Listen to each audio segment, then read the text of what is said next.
Hello, hello, hello. Welcome to episode 4 of The Bronco Well, refilling your bucket so you can pour into others. I'm your podcast host, Molly Valdier. I'm an occupational therapy capstone student at Western Michigan University under the guidance of Dr. Michelle Suarez, Associate Professor of Occupational Therapy and the Resiliency Center Director at Unified Clinics, located on WMU's Kalamazoo campus. Welcome back to episode 4, everyone.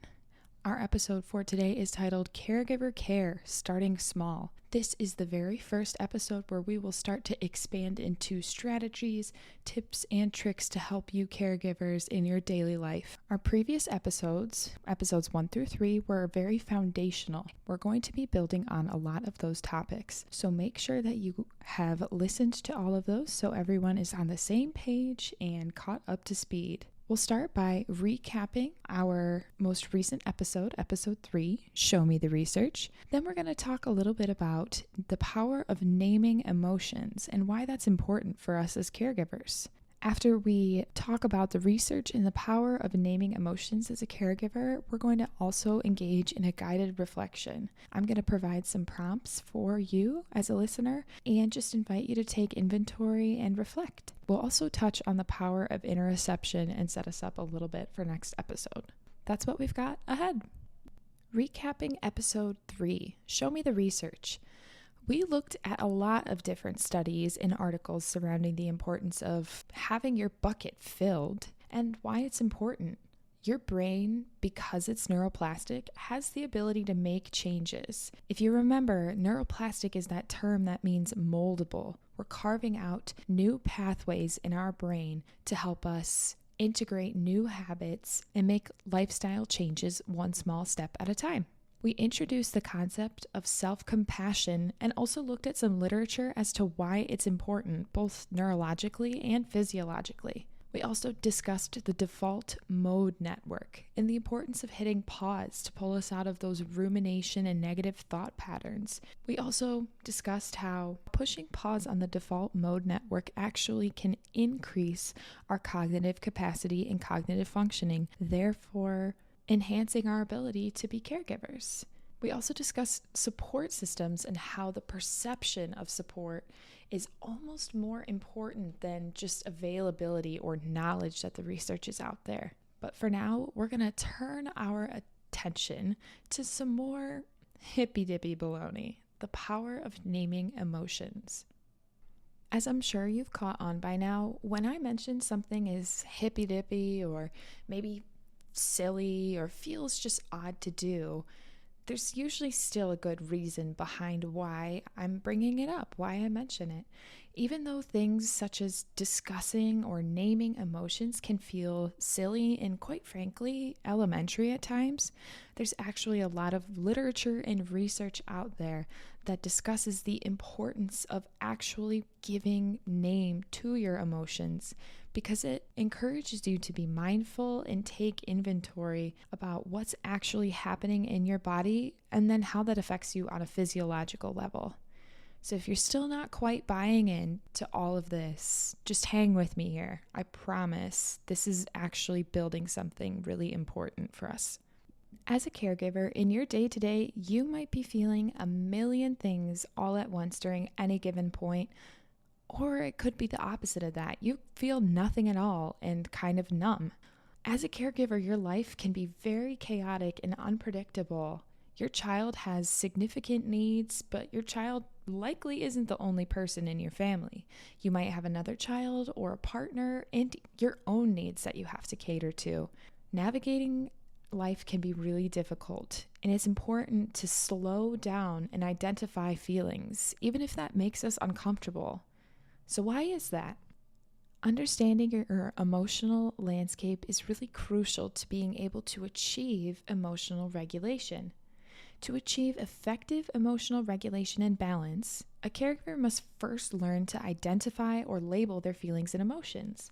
This is a really crucial step towards understanding the emotional landscape. Various emotions that are felt when providing care for a child who experiences either mental, physical, or cognitive challenges can include feelings such as anger, anxiety, depression, embarrassment, fear and uncertainty, grief, guilt, shame, a lot of different feelings that you might find hard to reconcile with yourself. When one recognizes and labels the emotion, managing them becomes so much more accessible, and their intensity often decreases, making them feel less overwhelming and threatening. Unfortunately, to regulate your emotions, you gotta take inventory of what's going on inside your body. It might be an uncomfortable or bizarre feeling, but it's an important first step to take when it comes to regulating your own emotions and caring for your own mental well-being. There's research to back this up that will actually be linked in the show notes, even if you still are having trouble buying into this, or if you just wish to look further. Navigating your emotional landscape can look different for everyone. If you have the time, maybe journaling will help you put some names to your feelings. Maybe it's just taking 5 minutes to check in with yourself while you're doing something quick, like washing your face or taking a shower. This might sound like hippy-dippy baloney, but there is real, legitimate clinical evidence that supports taking inventory of your emotional landscape and your feelings to help better your mental well-being. Reminder, let's connect back to our content from some of our previous episodes. Our prefrontal cortex is the core of who we are, and that's the part of our brain that stores all the logical processes, the higher levels of thinking, and often goes offline when stress responses are activated.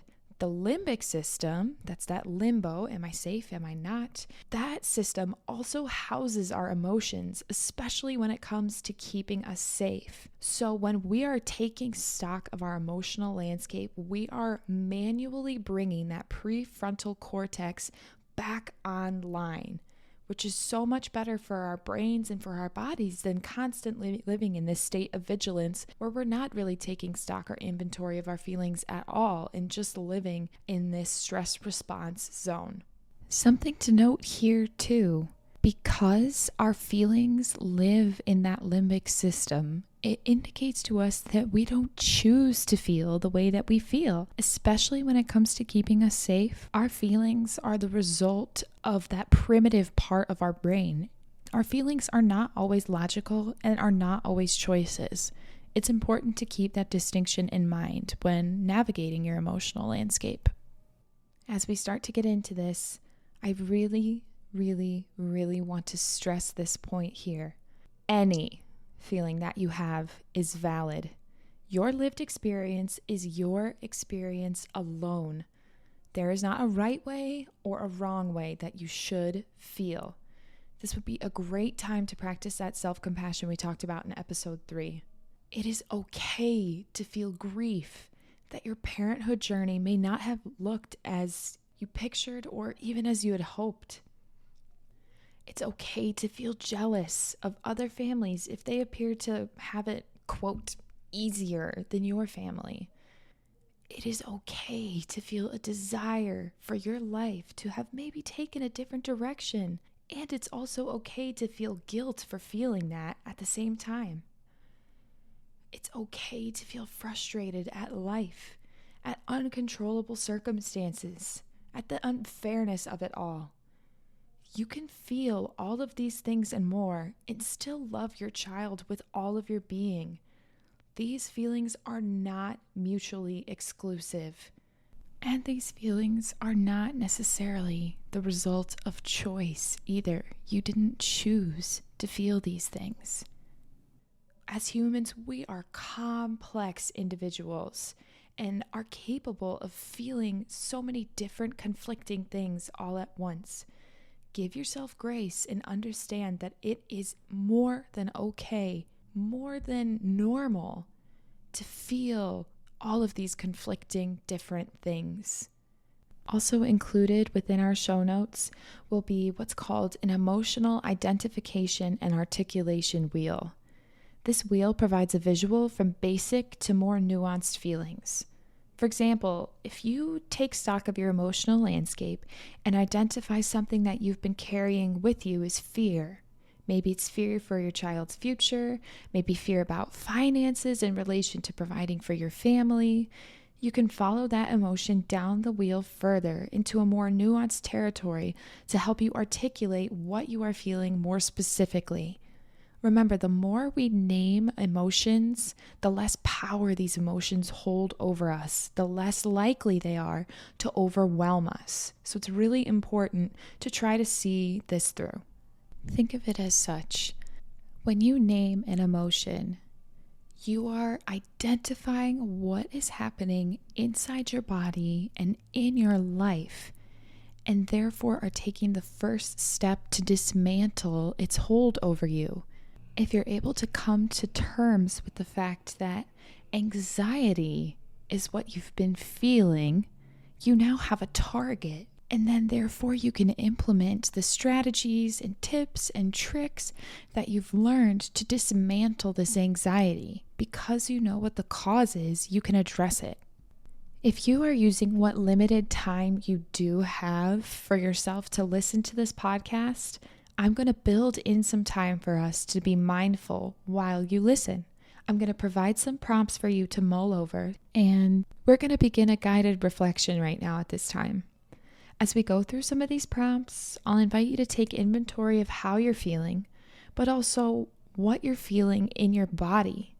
Where in your body are you noticing these feelings? For example, if you're feeling anxious in response to one of these prompts, do you notice that feeling more so in your stomach?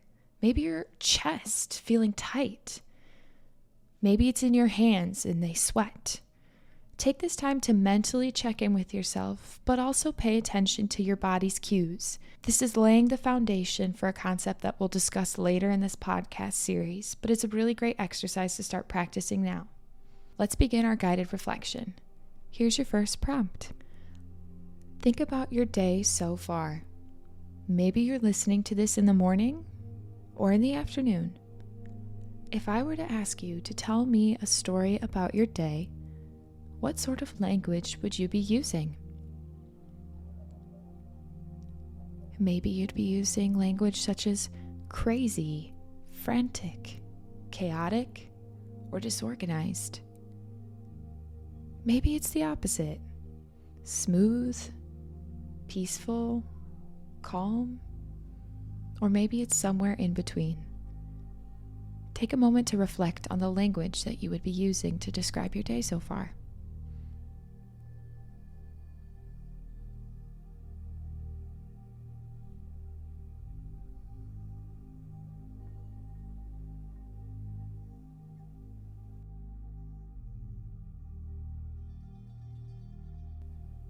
As you reflect on your day so far, take note. What's your body doing? Are you clenching as you recall a stressful moment? Or maybe relaxing as you recall a win? Is your heart rate doing anything different? Are you wanting to skip this exercise and just not think about it at all because it just sucked?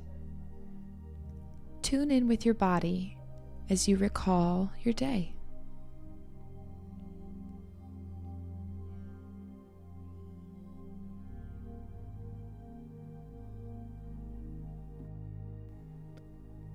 Now let's consider your feelings.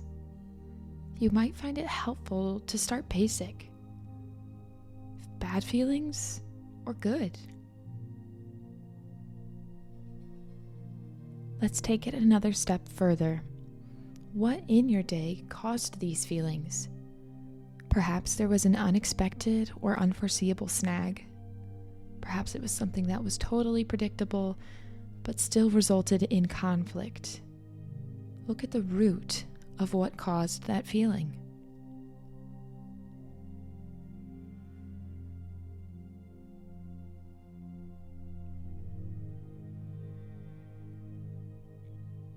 There can be many conflicting feelings. Maybe you're feeling frustration and anger at something that occurred, but also still this immense love for your child that you're caring for. Feelings don't exist in a vacuum, and they don't have to make sense.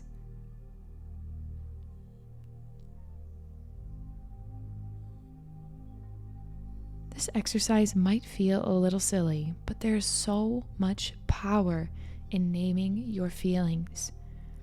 It provides a foundation for building resilience and emotional regulation. It can be uncomfortable, but the idea is when we name these emotions that we have been carrying for so long, it can be unburdening in many ways. Take some extra time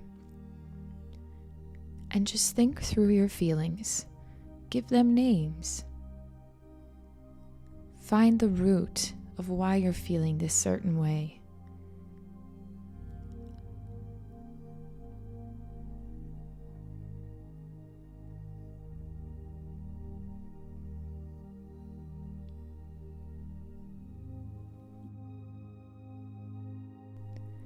After spending some time in reflection, I'd just like to bring something to your attention.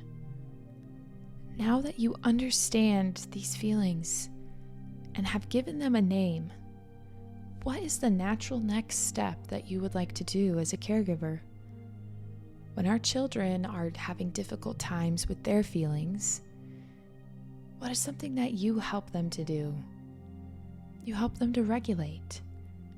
Now that you understand what's going on in your body and what specifically you're feeling, you can use that as a launch pad to self-regulate.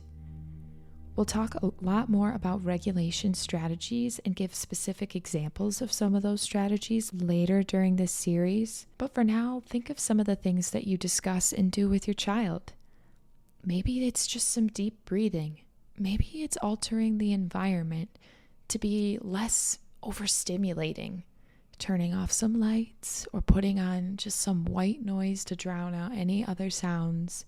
Now that you have identified feelings, you're beginning the first step to understanding your own emotional landscape, understanding the causes of these feelings, and being able to actually do something about it. Being able to begin your journey to emotional regulation and hopefully a better, healthier mental well-being. In identifying your emotions and starting to listen to your body cues, you are tuning into one of our secret senses called interoception. Interoception is your ability to pick up on your body's internal cues. We'll dive deeper into this next episode, but interoception is also a very important component of self-regulation. It's one of our secret senses because we usually consider our senses to include just the 5, right? Sight, hearing, touch, taste, smell. But interoception is an additional sense, a 6th sense, if you will. And there's actually 2 other secret senses that we'll get into later. But interoception is really important to the concept of emotional regulation. I hope this guided reflection proved to be helpful in some way, and that identifying your feelings was a task that you were able to navigate. Remember, we've got external supports such as the feeling and articulation wheel, and there's also some literature, some research that you can read a little bit more if you just still have trouble buying into the concept of naming your emotions. For now, we'll wrap up the episode.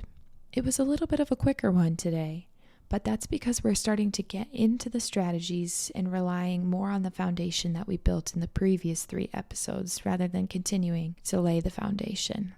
We discussed a ton of content today. We talked about why understanding your emotional landscape is important to navigating emotional regulation, even though it might sound a little hokey to actually do in practice. We discussed all feelings, even ones that we might not necessarily be proud of, and how they're completely valid. Caregiving or parenting is really, really hard. And that's coming from an outsider's point of view. It's a job you can't clock out of, especially when helping your children to navigate life. So doing what you can to enrich your own mental well-being and filling your bucket so you can pour into others is so important. We also engaged in a guided reflection to start to take inventory about what's going on in your life and talked about where we're heading next and the concept of interoception. As always, we'll take some time to finish today's episode with some positive affirmations. Make sure you are in a mental space to receive and reflect on these, and to also take inventory of your feelings when you're greeted with these affirmations. Perhaps one of your initial feelings might be disbelief, or it might be skepticism. And I invite you to explore that further and mull it over and see what mindset changes you can shift, you can make to really take in and integrate these positive affirmations. I am capable, strong, and resilient in the face of any challenge. With each act of care that I provide for myself and for others, I strengthen the courage within me.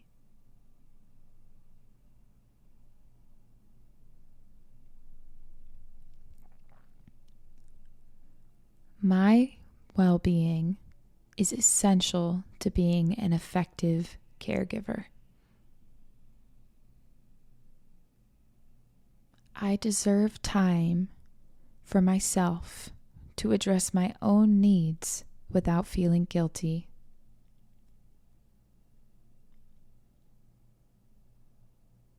Self-care is never selfish.